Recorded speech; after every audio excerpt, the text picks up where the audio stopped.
like that, and the ball used to just come out slowly. So basically what the bowler's trying to do is deceive the batsman as much as possible. Now let's have a look at Craig in action doing that. What makes a fast bowler? Generally, a fast bowler is very supple. The West Indians are naturally so, while Alan Donald can place his hands 23 centimetres past his toes with his legs straight. What all great fast bowlers have is a controlled run-up, and although some actions will differ, they are generating all the necessary force used to propel the ball towards its target.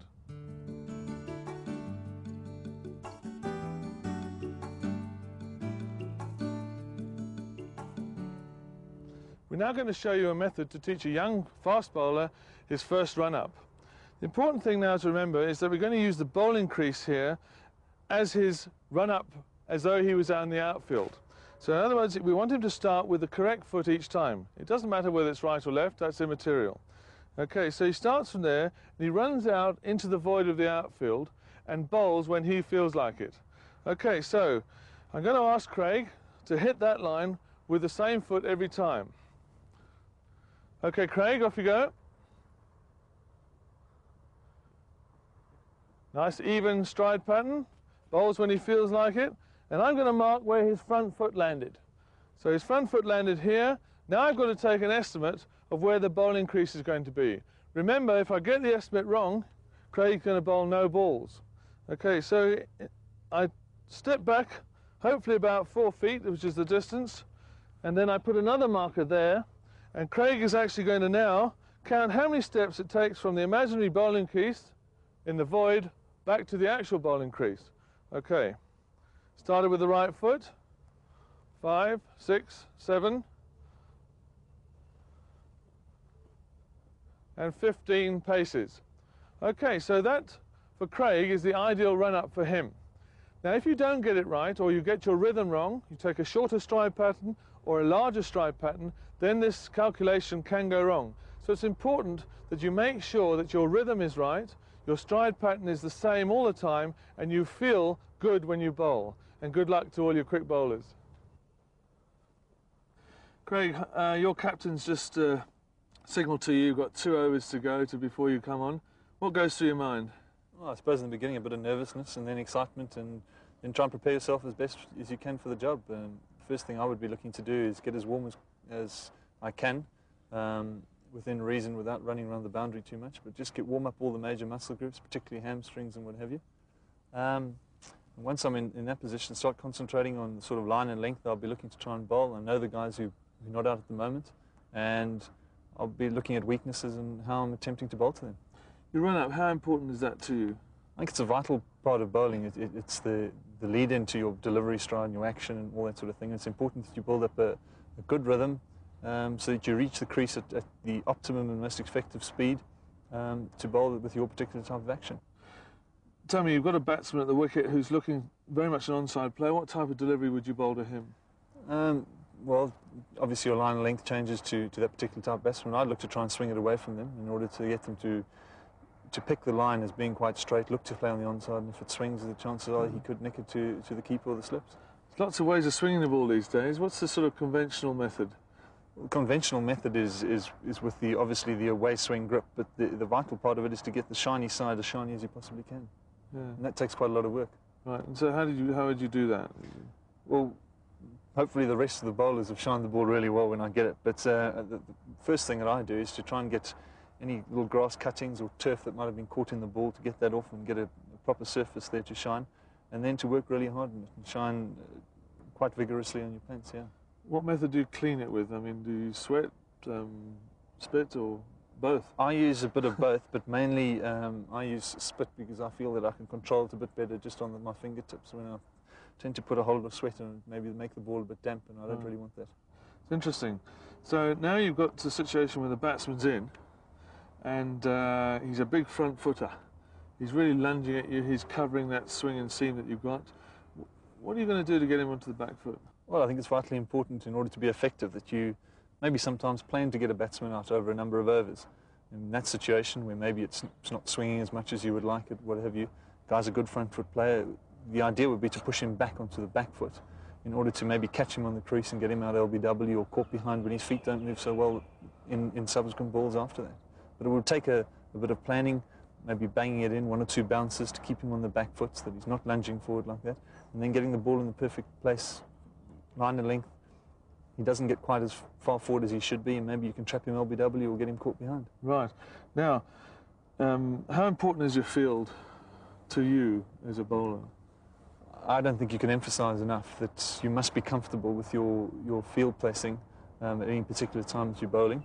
And I think it's important for particularly young bowlers to know what is a good field for them, the way they bowl, to get the people in the right places. What about use of the crease to change the line for the batsman? Do you favour that? Very much so. I think any type of variation on a good flat wicket when people look set to be getting big scores in terms of using variation of pace. But to use a variation of angle is very important. And to possibly, I said earlier, that you need to plan to get people out. Sometimes you need to run in and bowl very close to the wicket for a few balls and then come from wide, and the change of angle might upset the batsman.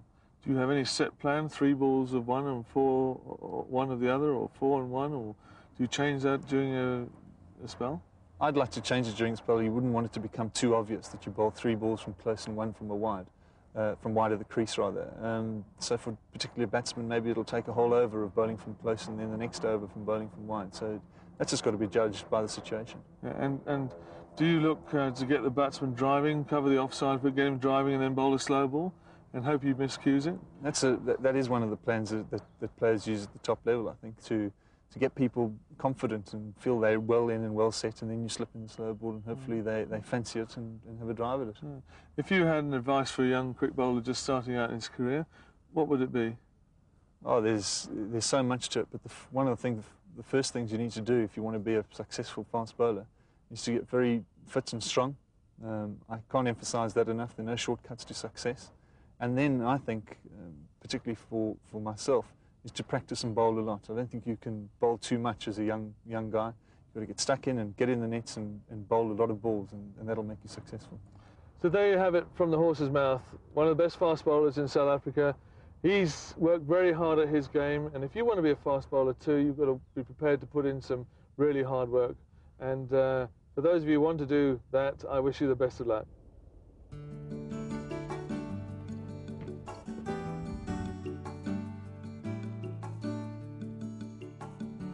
One of the great skills of cricket is the art of spin bowling. We're very fortunate today to have with us Pat Simcox, the South African off-spinner. And we're going to deal with off-spin first. We'll come back to Pat in a minute. We're going to ask the youngsters here how they hold the ball for off-spin bowling. Can we all have a look, guys, just how you hold the ball for off-spin bowling? Okay. Right, let's have a look at the way that these guys, all who are off-spinners, got into that position in terms of grip. Okay. Let's have them all copy me. First of all, let's hold the ball, the seam down, parallel to our bodies. Okay, let's have a look. Well done. Okay, let's take the first 2 fingers of our spinning hand and let's push them down onto the ball, creating a lot of purchase so the ball doesn't slip out. Can we all do that, guys? That's it. Now, let's fold the hand round the ball, okay, so that the thumb joins the first finger. And let's feel, okay, the pressure on the first finger, on here, and on here, and so on. Okay, that's good, guys. Now, from there, we actually have to spin the ball, okay, like opening a door, okay? Let's open a doorknob like that, and really spin. Now, as we do that, okay, the finger is going to create the spinning of the seam, okay? Watch. See how my finger spins the ball out, okay? So that's it. You can all try that, okay? So that's really what we're trying to do. Right, let's see the grip again. Make sure the fingers go down onto the ball, onto the seam, so we create pressure on the first finger. Fold the hand over, okay, so the thumb runs up to join the first finger. Make sure that the pressure's on that finger, because that's the one that's going to create the turn, as you can see from there. Okay, that's good. Let's just try that, guys. That's brilliant. Okay, right, Pat, that's the orthodox grip. You've got your own style, I'm sure, after 20 years of spinning the ball. Let's have a look at yours, and guys, let's just check him out. Right, Bob. I started the same way, by having the same technique. But obviously, as you say, through years, my fingers have expanded. And I now have a much wider grip on the ball. And so, I don't come in at that angle down. I really just put my hand around the ball there, and I've got a